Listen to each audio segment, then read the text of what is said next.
teksa na la makina në mes të rrugës dje, kur vjen vërdall shumë orë, rrugëve, kafeneve, autobusëve, kështu rreth vona mendon se ç'do bësh.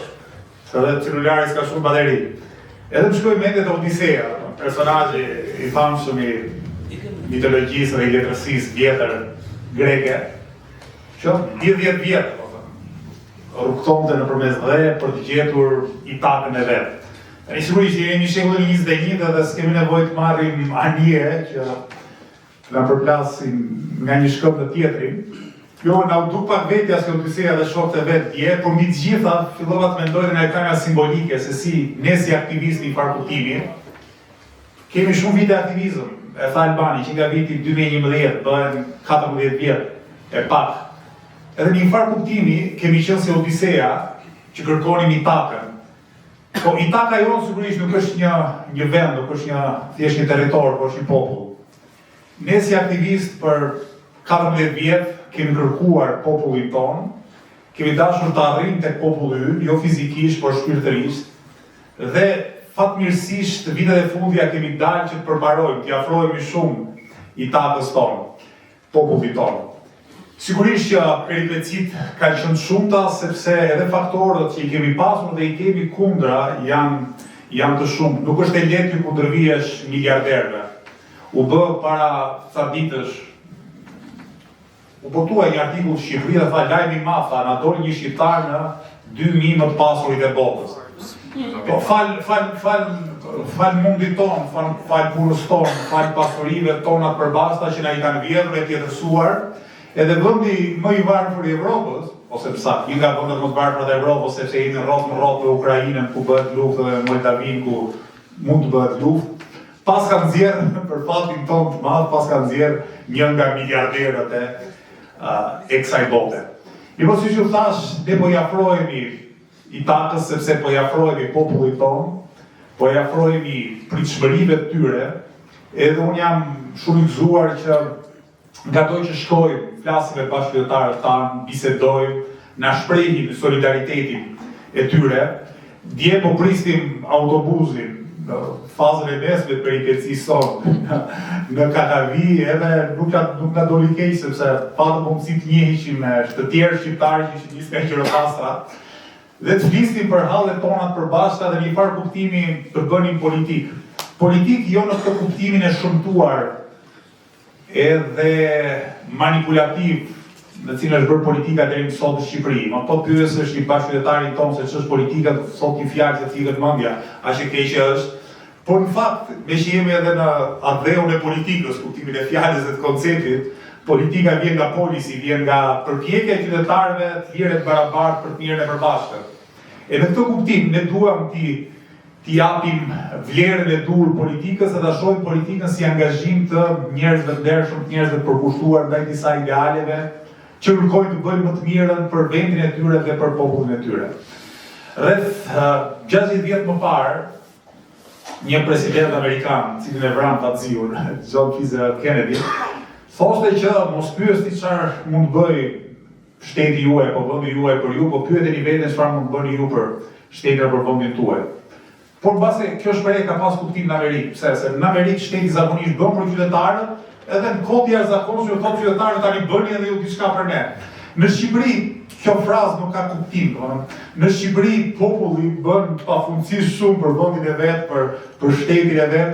E tha dhe Redi, 1 miliard e më shumë euro remitanca vijnë çdo vit nga vendet e Evropës, është puna. Sakrificat, kursimet e emigrantëve shqiptarë që kthehen në Shqipëri, kthehen për të bërë atë punë që nuk e bën shteti i tyre.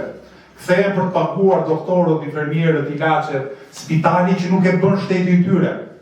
Kthehen për të mbajtur me pension prindrit e tyre sepse nuk e bën shteti i tyre.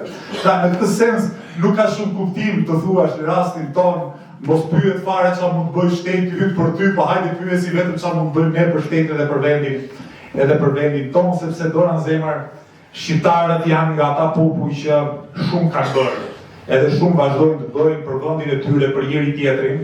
Në fatkeqësisht, jemi qeverisur deri më sot nga keqja jonë, se nuk dua edhe ta ndy gojën të them llumi, po kam përshtypjen se lumi kafes turke, që pasi ti që ka për të pirë, aty ngjelet aty në fund, dhe politika shqiptare në vend kishte qenë më e mira, përfaqësuesja më e mirë e interesave, po edhe e karakterit të popullit të një vendi ka qenë më e keqja jonë. Shikoni politikanët kryesorë në Shqipëri, në rastin më të mirë janë mbledhur të korruptuar. Në rastin më të mirë kanë mbledhur 10 miliona ose 100 miliona euro. Këta janë më të mirët e politikanëve mbledhur shqiptarë. Po të shkoni dhe më të këshind, ata edhe kanë mbledhur 10 miliona euro, edhe ka qenë trafikant droge, edhe trafikant vajzash, njerëzish, vrasës, gjithçka do thënë. Ky është parlamenti shqiptar. Njerëz që kanë qenë prokurorë, gjykatës, kanë mbledhur, kanë liruar njerëz të hurit e fitarit, kanë amnistuar vrasës, këta janë elita i thënshit politike shqiptare. Dhe prandaj them që elita politike në Shqipëri ose përfaqësuesit politikë në Shqipëri për këto dekada kanë qenë llumë ynë. Vërtet llumë ynë. Po ta shohim çiko historinë tonë, ne kemi pas periudha historike ku vërtet ata që janë marrë me politikë kanë qenë më e mira e vendit tonë. Le ta nisim nga rilindja kombëtare, të gjitha veprimtarët e çështjes kombëtare shqiptare, intelektualët, si thoshte aty kanë shkrirë pasurinë për Shqipërinë, kurse këta shkrinë Shqipërinë për pasurinë. Kështu që ka degraduar mjaft politika edhe mënyra se si është bërë në vendin tonë, prandaj kemi nevojë për një transformim të madh. E ky transformim sigurisht do vinë nëpërmjet ideve, nëpërmjet programeve. Televizja bashkë ka redi prezantoi më së miri. Shtet zhvillimor, shtet social, shtet i drejtës, demokraci pjesëmarrëse, mrekullia vet, po asnjë ide, besoni, asnjë ide nuk vlen 2 lekë. Në qoftë se ata që i bartin ato ide nuk janë njerëz serioz, ndershëm edhe të përkushtuar. Prandaj për ne kapitali më i madh politik është ndershmëria, nuk janë parat, nuk janë oligarkët, nuk janë të fortët, nuk janë të dhunshmit, nuk janë ata që kërcënojnë, nuk janë ata që premtojnë gjërat pa drejta. Kapitali më i madh në politikë për lëvizjen bashkë është ndershmëria dhe është përkushtimi për atë që është e drejtë.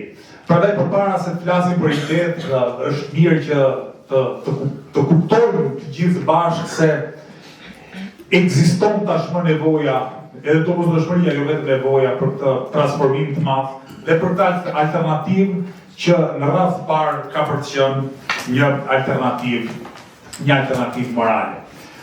Mes shumë çështjeve që unë doja të prekja, po që sigurisht s'kam për të prekur për të mos u lodhur edhe më shumë, është çështja e pensioneve, pse se përveç se kemi vite e muaj që studiojmë dhe protestojmë për këtë çështje, është ndoshta pika ku ngërthehen shumë nga probleme e Shqipërisë dhe dekadave të fundit.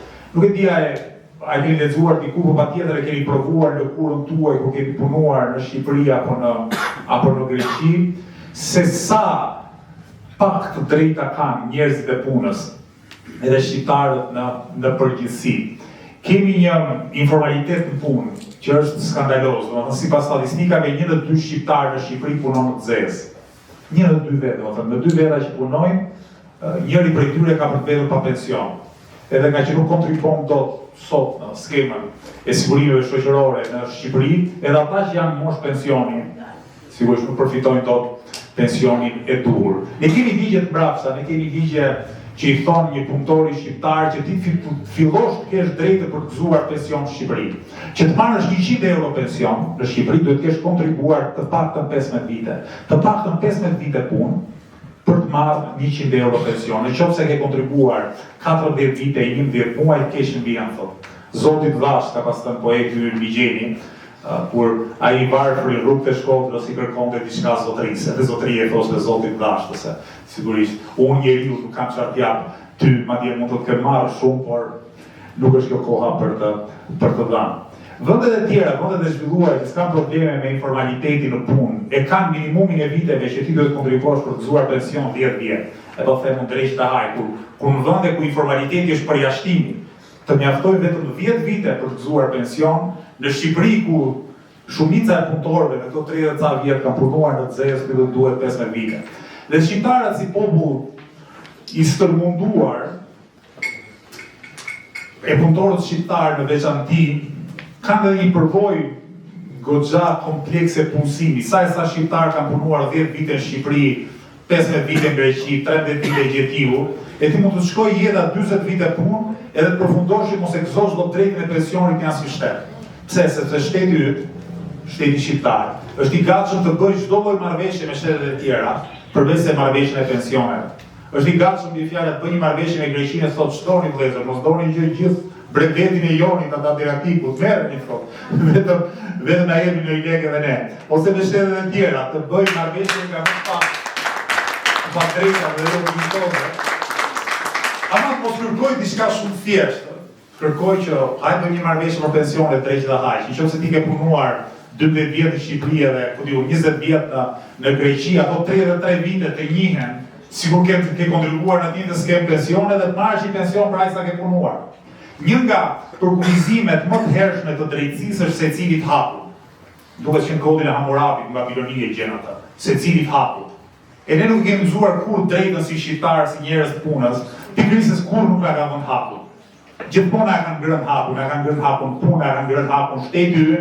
Lere më pasaj shtetet e tjera, kur ti shkon dogan, e drejt dhe haj, edhe sot, në 2025-ën, ke frikë si shqiptar ku kalon dogan se mos të thejnë brapsë. Dhe jemi përfaqësues si partije politike, unë redi jemi edhe pedagog universiteti, ka përshtypjen sa herë kalojmë dogan, kemi frikë që do na kthej dikush mbrapa, do i dukemi kështu si të rrezikshëm, të çuditshëm, njerëz pa shtet, njerëz që institucionet e cilëve nuk ju përgjigjen.